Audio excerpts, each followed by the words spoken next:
स्यादवाद षट द्रव्य गुण पर्याय और प्रमाण का, जड़ कर्म चेतन बंध का, अरु कर्म के अवसान का, कह कर स्वरूप यथार्थ जग का, जो किया उपकार है, उसके लिए जिन वाणी माँ को वंदना शत बार है। तीन भुवन में सार वीतराग विज्ञानता, शिव स्वरूप शिवकार, नमः त्रियोग संहार के। वर्ड जैन पाठशाला के अंदर हमारा छडाला का पहली ढाल का स्वाध्याय चल रहा है। दौलत राम जी के द्वारा रचित ये छडाला शास्त्र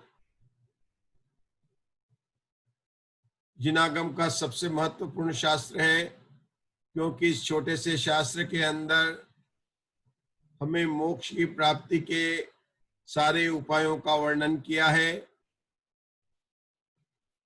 मानो गागर में सागर भर दिया हो। इस छडाला में 6 ढाल हैं। ढाल शब्द का प्रयोग कि संसार में दुखों से बचाने के लिए जो उपाय है, जैसा कि आप सब जानते हैं कि ढाल स्वयं की रक्षा के लिए होता है और तलवार दूसरों को मारने के लिए। ढाल शब्द के नाम से प्रसिद्ध यह कि हमें अपने स्वयं की रक्षा करनी है। हम जैनी लोग किसी को मारने का कहाँ भाव कर सकते हैं। खैर, ये तो रूपक है। इस छड़ाला की 6 ढाल में 96 छंद है और हमारा पहली ढाल के तीसरे छंद का स्वाध्याय चल रहा है। मंगलाचरण में यहाँ पर वितराग विज्ञानता को नमस्कार किया, जो कि कारण स्वरूप है। सम्यक दर्शन केवल ज्ञान प्राप्ति इसी के आधार से होती है। दौलत राम जी ने ग्रंथ के प्रारंभ में ही यह बता दिया है कि संसार में जितने भी जीव हैं सभी दुखी हैं और सुख को चाहते हैं। दौलत राम जी ने फिर इस ग्रंथ के प्रारंभ में कहा कि दुख का नाश करने और सुख की प्राप्ति के लिए जैसी आचार्यों ने और मुनियों ने कथा कही है, वह मैं आपको कहता हूं। संसार में भ्रमण की कथा प्रारंभ की है। बताना तो इस छड़ाला शास्त्र में संसार के दुखों से हटकर सुख की प्राप्ति कैसे हो। परंतु पहले ये जीव अनादिकाल से संसार में कहाँ रहा है, कैसी परिस्थितियां उनको मिली, उसका वर्णन किया जा रहा है और वह कथा प्रारंभ हो चुकी है। यद्यपि संसार में भ्रमण की कथा इसकी बहुत बड़ी है, क्योंकि हम कहें कि वर्तमान जन्म, उसके पहले का भाव, उसके पहले का भाव, उसके पहले का भाव, हम ऐसे प्रश्न पूछते जाएं, कभी अंत नहीं आएगा। फिर भी दौलत राम जी हमें उस पूरी कथा को बता रहे हैं और उन्होंने कथा का प्रारंभ तिर्यंच गति से किया। तिर्यंच गति में भी जो पहले शब्द है निगोद अवस्था, जहां पर कि इस जीव ने सबसे अधिक काल को बिताया।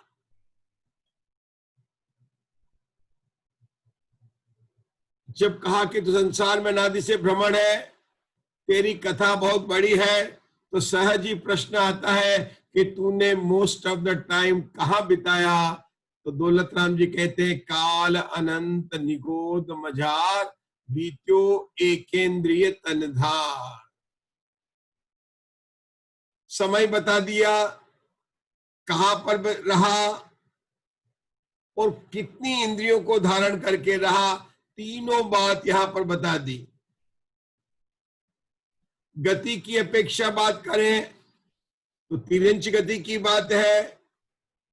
इंद्रिय मार्गणा की अपेक्षा से बात करें तो एकेंद्रिय की बात है, और काय मार्गणा से बात करें तो वनस्पति की बात।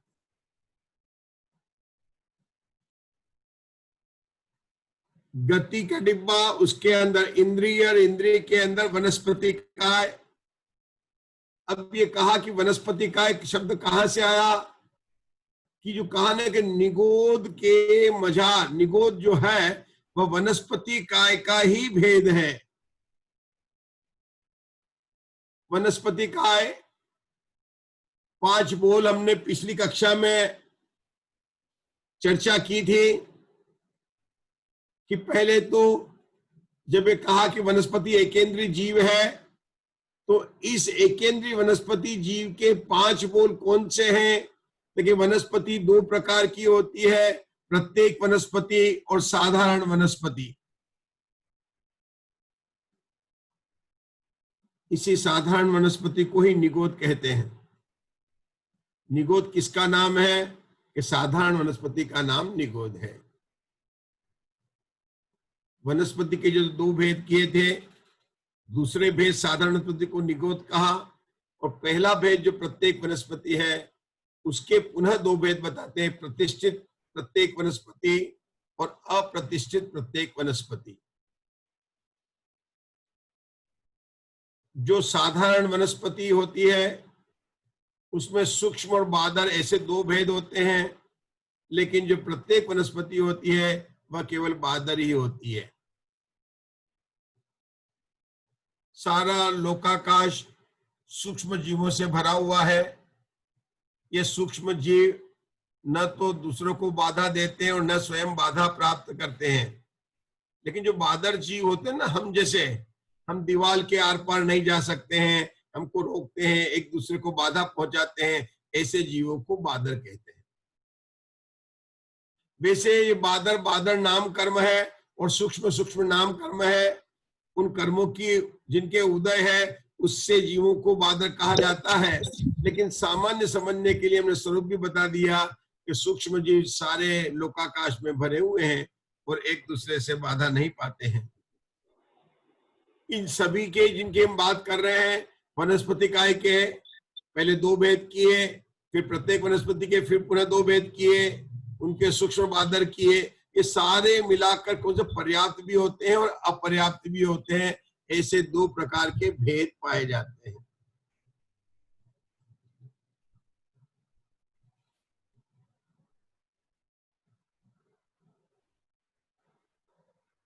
काल अनंत निगोद मझार, बीत्यो एक केंद्रीय तनधार। ये जो निगोद था वो साधारण वनस्पति। अब ये साधारण वनस्पति जिसको निगोद कहते हैं, उसको समझने के लिए कि ये जीव निगोद जीव कहाँ रहता है, कैसे रहता है, तो इसके 5 बोल है, स्कंद, अंडर, आवास, पुलवी, निगोद शरीर। और एक निगोद शरीर के अंदर अनंत जीव होते हैं। हम जब कहते हैं ना कि एक निगोद शरीर, तो उस निगोद शरीर में अनंत जीव है। शरीर एक है और जीव अनंत है। लेकिन ये निगोद शरीर होता है, ये पुलवी के अंदर होता है, पुलवी आवास के, और आवास के ऊपर अंडर, और अंडर के ऊपर स्कंद। हमें सिर्फ इतना समझना है कि देखिए कि सुई की एक नोक पर एक स्कंद हो, तो एक स्कंद में असंख्यात लोक प्रमाण अंडर, एक अंडर में असंख्यात लोक प्रमाण आवास, एक आवास में असंख्यात लोक प्रमाण पुलवी, एक पुलवी में असंख्यात लोक प्रमाण निगोद शरीर, और एक निगोद शरीर में अनंत निगोदिया जीव। सिर्फ आपको भाव वासन कि कितनी सकुड़ाई से जीव रहते हैं। हमें तो समझना तो इतना ही है कि जैसे इंडिया है, इंडिया के अंदर यूपी, एमपी, राजस्थान कई प्रांत हैं, उनमें से एक प्रांत महाराष्ट्र है। उस एक प्रांत महाराष्ट्र के अंदर कई सिटी है, उन सिटी में एक सिटी मुंबई है। उस मुंबई के अंदर कई है, मुलुंड है, घाटकोपर है, कई सबरबंस है। उसके अंदर एक हाउस है और उस हाउस के अंदर पीपल रहते हैं। इस तरह से स्कंद, अंडर, आवाज, पुलवी, निगोज शरीर और उसके अंदर अनंत जीव रहते हैं।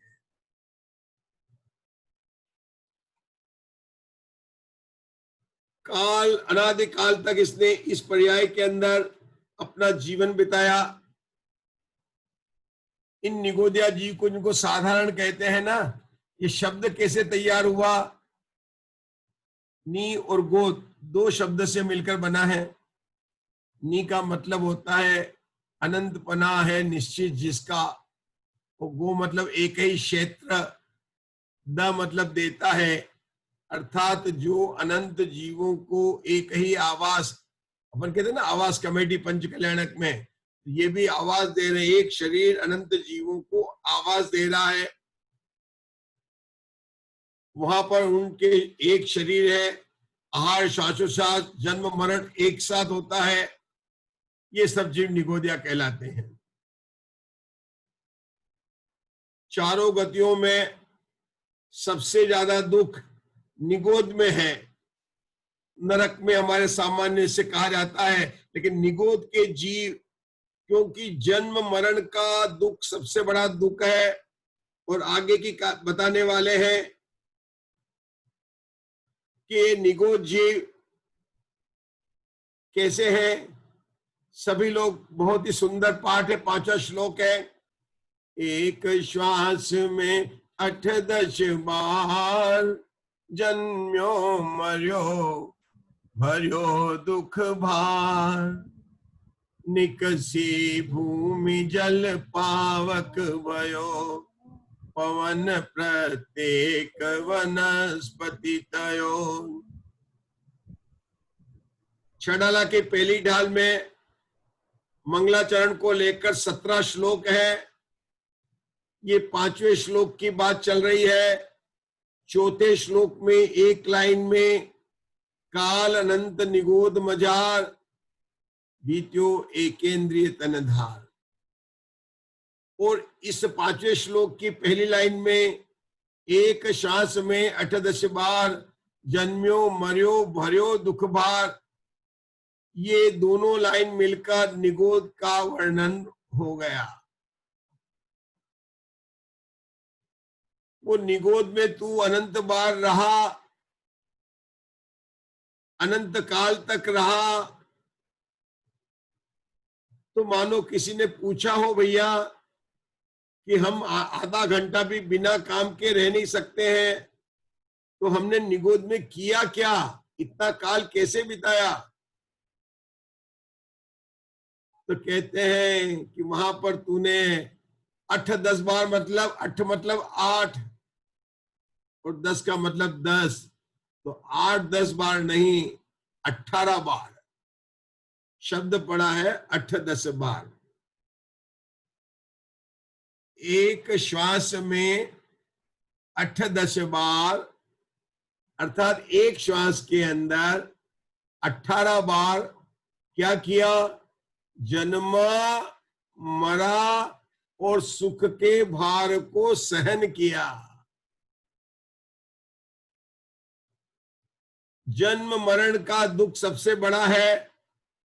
यद्यपि आजकल तो हैप्पी बर्थडे का उत्सव मनाया जाता है, लेकिन जन्म में ये जीव, हमें पता है जब मनुष्य गति का वर्णन आएगा कि माता के पेट में किस तरह से रहा है, अरे वो तो मनुष्य गति का वर्णन है।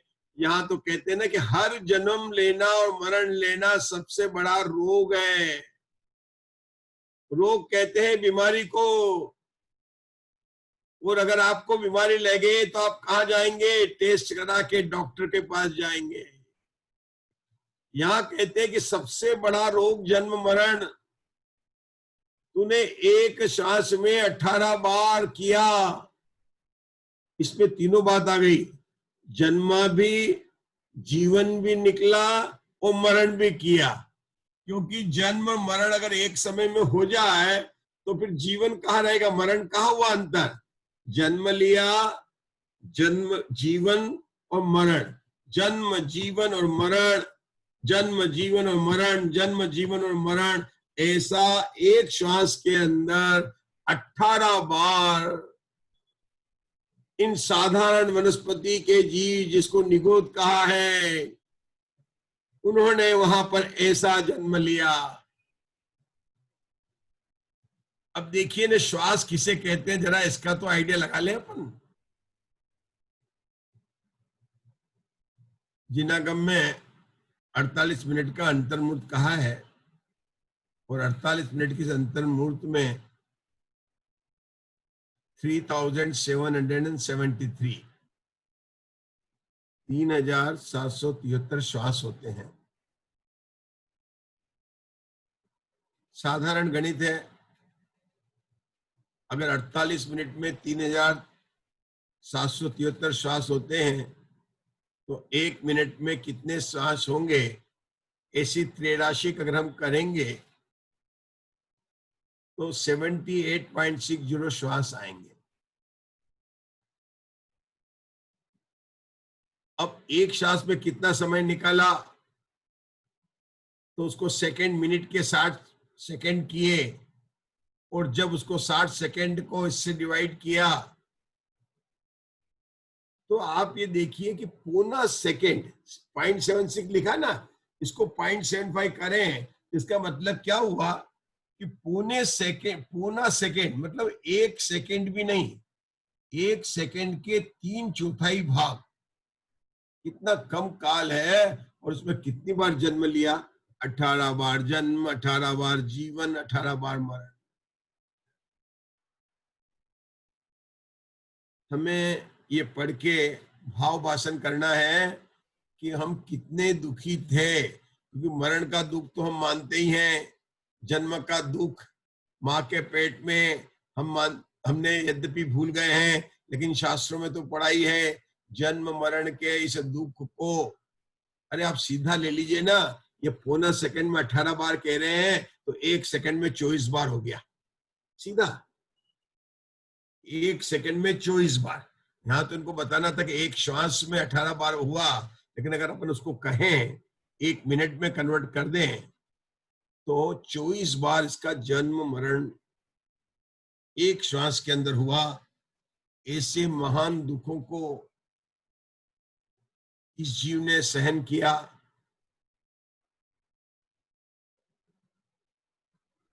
अब ये जो बार बार इसने जन्म लिया, कहां पर, निगोद के पर्याय में ही, और उसके बाद में क्या वही रहा, तो दौलत राम जी कहते हैं कि नहीं, वहां से निकलकर यह निकसी भूमि जल पावक भयो, पवन प्रत्येक वनस्पति थयो। निगोद का वर्णन करने के बाद में कि वहां पर तू एक श्वास में 18 बार, यानी आपके याद करने के लिए एक मिनट में 24 बार जन्म मरण करता रहा और दुख को सहन करता रहा। फिर किसी योग से वहां से निकलकर निक्सी मन निकला, और फिर क्या हुआ, पहला बोले भूमि, दूसरा बोले जल, तीसरा बोले पावक, और चौथा बोले पवन प्रत्येक वनस्पति। देखिए पांचों बोल आ गए, पांचों स्थावर काय के, भूमि अर्थात पृथ्वी काय, जल काय, अग्नि काय, वायु काय और वनस्पति काय। हम जब स्थावर के 5 भेद बोलते हैं ना, तो क्या बोलते हैं, पृथ्वी काय, जल काय, अग्नि काय, वायु काय और वनस्पति काय। यहाँ पर पहले वनस्पति के हमने 2 भेद किए थे, साधारण वनस्पति जिसको निगोद कहा था, जो कि सूक्ष्म और बादर दोनों होते, उनकी बात की। अब यहाँ पर किसकी बात कर रहे हैं, पृथ्वी का है, जल का है, अग्नि, वायु और प्रत्येक वनस्पति की। ये जो प्रत्येक वनस्पति और साधारण वनस्पति, साधारण वनस्पति जिसको हमने निगोद कहा, वो प्रत्येक वनस्पति जो वनस्पति का एक भेद है, दोनों में क्या अंतर है? एक अंतर तो ये कि प्रत्येक वनस्पति केवल बादरी होती है और साधारण वनस्पति सूक्ष्म और बादर दोनों होती है। लेकिन ये जो आम के पेड़ हैं, आगे ये सब पेड़ ये कहलाते हैं, जो वृक्ष जितने भी हैं वो ये सब प्रत्येक वनस्पति के अंदर आते हैं। इस वनस्पति के दो भेद किए जाते हैं, प्रतिष्ठित और अप्रतिष्ठित। अब ये प्रतिष्ठित और अप्रतिष्ठित क्या होता है? हमने तो प्रतिष्ठा महोत्सव सुना है, पंच कल्याण प्रतिष्ठा महोत्सव। यहाँ पर तो वनस्पति को प्रतिष्ठित और अप्रतिष्ठित कहा जा रहा है। तो जो वनस्पति को जो प्रतिष्ठित शब्द आया है, उस शब्द का अर्थ यह है कि जिस वनस्पति के आधार से, ध्यान से सुनिए, जिस वनस्पति के आधार से निगोदिया जीव रहते हैं, वह वनस्पति अप्रतिष्ठित प्रत्येक वनस्पति कही जाती है। हमने वनस्पति के दो भेद किए थे, प्रत्येक वनस्पति और साधारण वनस्पति। साधारण वनस्पति को हमने निगोद कहा था, वह बात वहां पर रखी। अब हम आए प्रत्येक वनस्पति पर। प्रत्येक वनस्पति के हमने पुनः दो भेद किए, प्रतिष्ठित प्रत्येक वनस्पति और अप्रतिष्ठित प्रत्येक वनस्पति। तो जो प्रत्येक वनस्पति है, वनस्पति प्रत्येक, उसके आधार से जब निगोदिया जीव रहते हैं तो वह हो जाती है अप्रतिष्ठित प्रत्येक वनस्पति। जैसे आलू, प्याज, गाजर, मूली, ये सारे जो भक्ष्य हम नहीं खाते हैं। क्यों नहीं खाते हैं? क्योंकि उनके आश्रय से अनंत निगोदिया जीव रहते हैं। तो जो प्रत्येक वनस्पति जिसके आधार से अनंत निगोदिया जीव रहते हैं, उसी वनस्पति का नाम अप्रतिष्ठित प्रत्येक वनस्पति है। और जो ये तुरई, लौकी, आम, ये सब कहलाते हैं अप्रतिष्ठित प्रत्येक वनस्पति, क्योंकि इनके आधार से निगोद जीव नहीं रहते हैं। यद्यपि वनस्पति की कच्ची अवस्थाओं में इनके आधार से भी निगोद जीव रहते हैं, लेकिन वे निगोद जीव निकल जाते हैं जब वनस्पति पक जाती है, बड़ी हो जाती है। और ऐसी वनस्पतियों को जिसके आधार से निगोदिया जीव नहीं होते हैं, उन्हीं को हमारे को खाने के लिए कहा बताया गया है। बाकी सब अभक्ष में आते हैं। कोई विश्वास नहीं करता है, आलू को सब्जी का राजा कह देते हैं, उन लोग राजा को ही खाते हैं। हमारे तो यहाँ कहना है कि आलू के अंदर अनंत जीव है, निगोदिया जीव। कौन से निगोदिया जीव? साधारण, जिसको साधारण वनस्पति कहा था, वे सब उसके आश्रय से रहते हैं। चर्चा चल रही है, एक बात और कर लेते हैं इसी संबंध में, हल्दी और अदरक को लेकर, क्योंकि ये चर्चा हल्दी और अदरक भी जो कच्ची अवस्था में है, वह प्रतिष्ठित प्रत्येक वनस्पति है और खाने के योग्य नहीं है।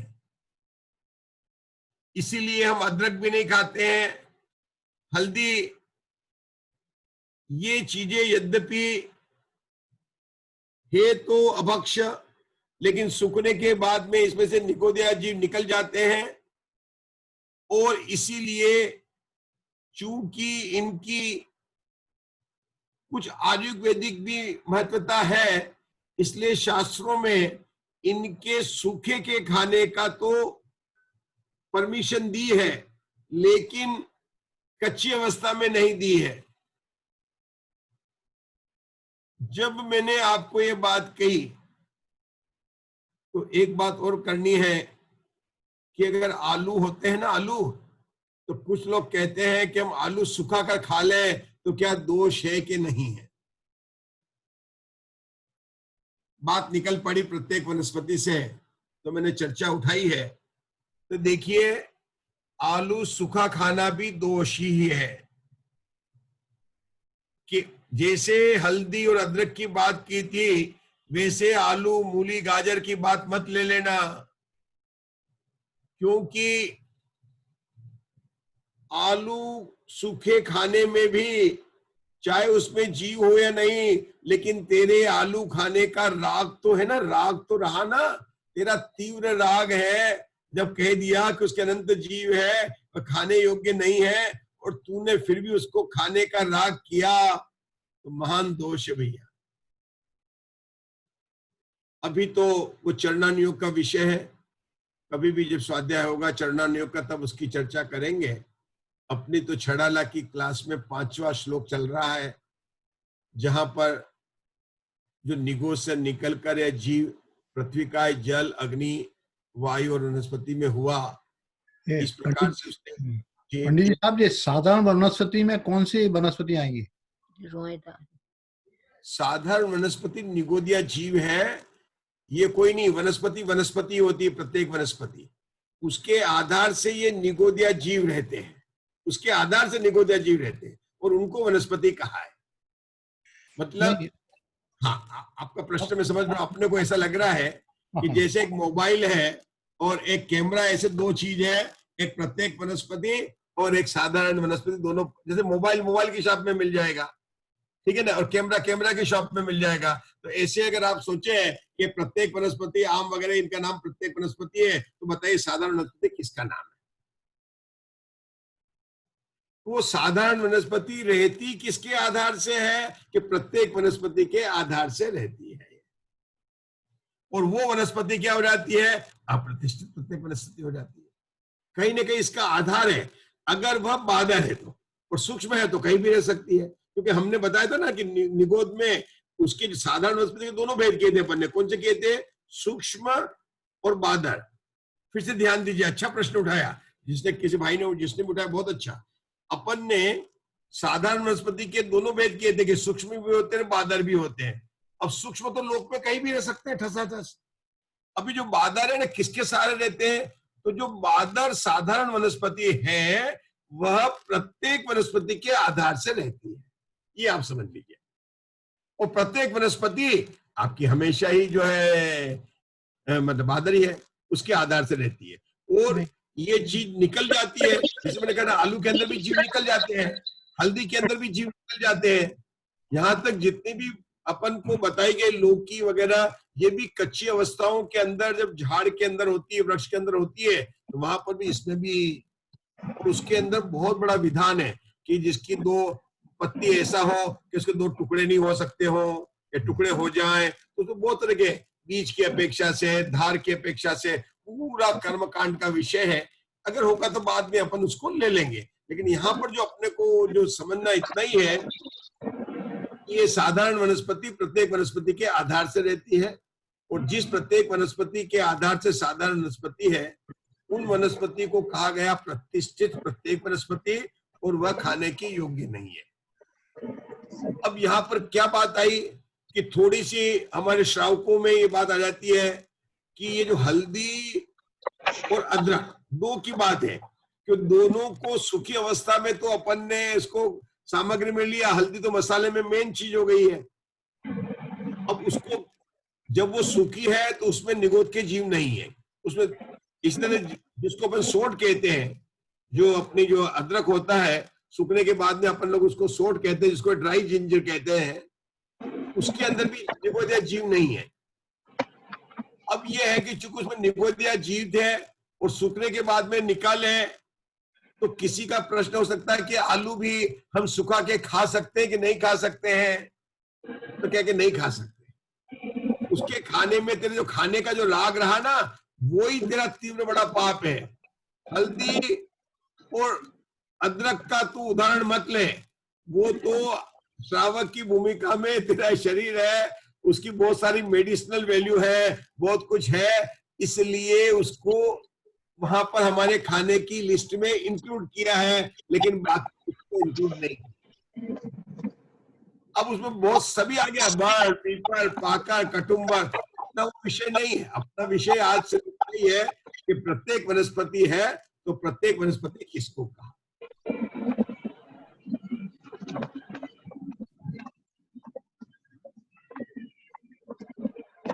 पंडित जी साहब। हाँ बोलिए बोलिए बोलिए, मैंने म्यूट कर दिया, आपको अनम्यूट करना पड़ेगा क्योंकि जिसको प्रश्न पूछना है वही।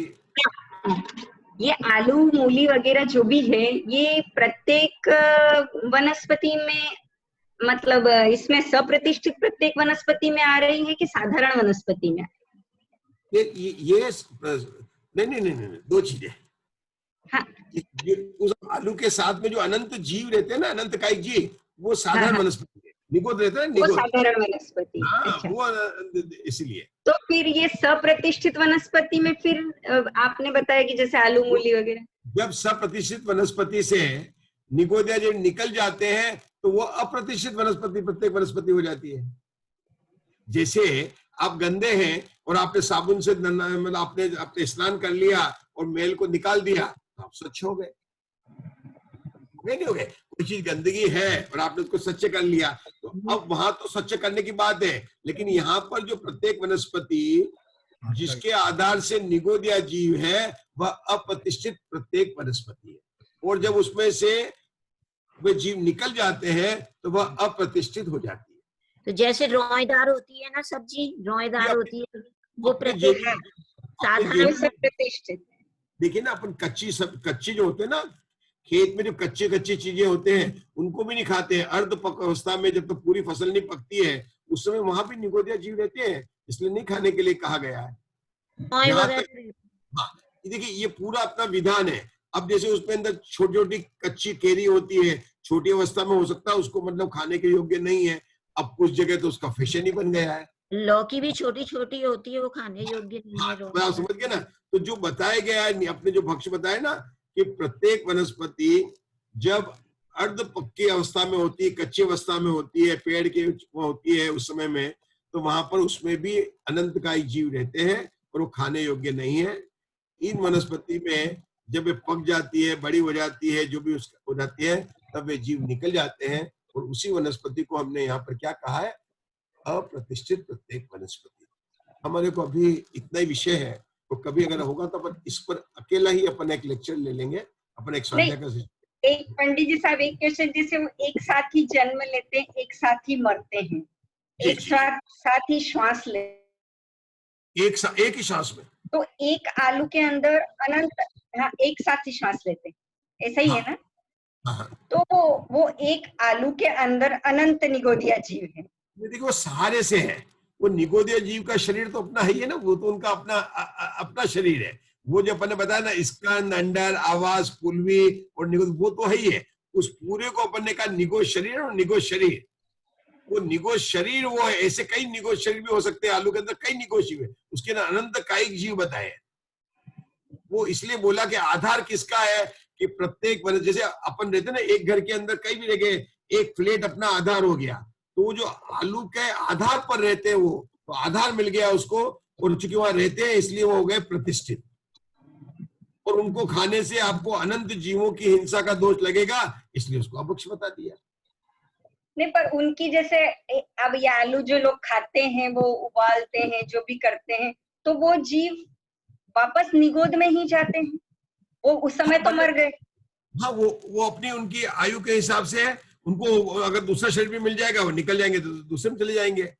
जैसे बताता हूँ इसको समझने के लिए, अपने को ये लगता है ना कि कहाँ चले जाते हैं ये, देखिए होता तो सभी वो सब जीव है और जीव सभी अपने आयु कर्म से ही रहते हैं। इसको ही अब चूंकि अपन इसी को समझने के लिए अपने 3 मिनट है, इसी को समझेंगे अपन। हम उदाहरण लेंगे 12वें गुण स्थान और 13वें गुण स्थान का। इसका लेंगे 12वें गुण। अरिहंत परमात्मा का जो शरीर है उसमें कोई भी निगोदिया जीव नहीं, परम औदारिक शरीर है। 12वें गुण स्थान तक जैसे हम सभी जीवों का शरीर है, उसमें निगोदिया जीव भी और त्रस जीव भी है। जो अपने जो अलग कीटन वो अलग चीज हो गए, जिसको हम डॉक्टर पास जाते हैं कि हमारे बहुत कीड़े निकल, वो अलग चीज है, लेकिन उसके अलावा निगोदिया जीव भी है। और वो निगोदिया जीव मरते हैं और आते हैं और वो अपने आधार के शरीर के अंदर से रहते हैं। तो जब 12वें गुणस्थान में वो शपथ श्रेणी चढ़ रहा है और शुद्ध भाव से बढ़ रहा है, तो कहते हैं कि हर समय निगोदिया जीव मरते जाते हैं, मरते जाते हैं, मरते जाते हैं, मरते जाते हैं। ठीक है ना, जैसे शुद्ध भाव से। तो वहां पर प्रश्न उठा है कि क्या ये जीव जो है ये मर जाते हैं तो शुद्ध भाव से जीव की हत्या का, हिंसा का दोष नहीं लगेगा? लेकिन नहीं, उन जीवों की जो उस समय जो उत्पन्न होते हैं उनकी आयु इतनी होती है, जैसे मेरे को अंतर्मूर्त केवल ज्ञान प्रकट करने में बाकी है, तो जब तक मेरा शरीर 12वें गुणस्थान तक, तब तक उसमें निगोदिया जीव है। जैसे ही केवल ज्ञान प्रकट होता है उसी समय वह शरीर हो जाता है। तो किसी ने पूछा कि 7:59 तक तो मैं 12वें गुणस्थान में था और मेरे निगोदिया जीव थे, और एकदम 8 बजे केवल ज्ञान हुआ तो क्या हुआ एकदम, और सबकी आयु अगर अलग अलग हो तो क्या होगा उसका? तो कहते हैं कि अंतर्मुख पहले ही ऐसे ही जीव जन्म लेने लगते हैं कि जिनकी आयु इतनी ही रहती है कि अंतिम समय में एक भी निगोदिया जीव ऐसा नहीं रहता है जिसकी की आयु शेष रहती है और वो निकल जाती। इसी को कहते हैं कि निकल जाते हैं, इसी को कहते हैं कि निकल जाते हैं। ठीक है ना। तो ऐसे ही इन वनस्पतियों में सब अपने अपने आयु कर्म से जीते हैं और आयु कर्म से मरते हैं। जिनकी जितनी आयु होती है वो चले जाते हैं और हो जाते हैं, और जहां पर उनका जन्म जैसा लिखा है वहां अन्य जगह चले जाते हैं। वो तो अपने को तो यहाँ पर छड़ाला में देखना कि ऐसी सारी अवस्थाओं को हमने धारण किया है और ऐसे दुख को हमने भोगा है। यहाँ पर छड़ाला में जो वर्णन किया है निगो से, कि देखो छड़ाला में एक तरफ तो लिया निगोदिया शुरू में, और अंत में लेंगे सिद्ध परमात्मा। सिद्ध परमात्मा कौन है? अनंत सुखी। निगोदिया कौन है? अनंत दुखी। अनंत दुखी से अनंत सुखी तक ले जा रहे हैं अपने को छड़ाला में, मतलब अनंत दुखी। तो वो अनंत दुखी पर आपको बोलेगा आप निबंध लिखो, अनंत सुखी पर आपको बोले निबंध लिखो, आप नहीं लिख पाएंगे, 2-4 लाइन लिख पाएंगे कि, और कंपेयर करने लग जाएंगे कि देवताओं से भी ज्यादा सुख है होगा। आपको लिखे पंचेंद्र तिरंज पर निबंध लिखो तो आप लिख देंगे बद बंधन आदिक दुग्गने कोटि को, आपको दिखते हैं पंचेंद्र के, गाय के, बैल के, उनके हर तरह के उनके आप लिख सकते हो। लेकिन जो अनंत दुखी है ये केवल ही भगवान ही जानते हैं, और अनंत सुखी